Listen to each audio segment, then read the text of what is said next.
Hello everyone, in this video I'm going to show you how you can use the Chroma Key button to remove background in CapCut.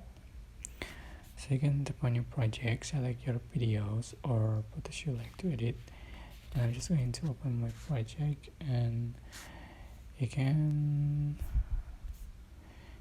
find the Chroma Key button. Just click on the clip and you can scroll to the right and you can find cutout and then select Chroma Key. Select your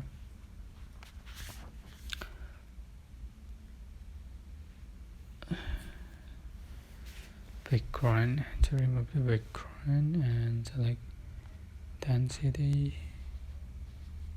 and adjust, and then shadow. To remove the background, just click check mark.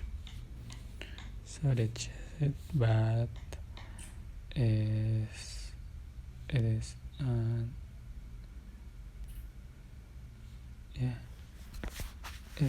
inaccurate. But I hope this tutorial was helpful for you guys. Don't forget to like, comment, share, and also subscribe.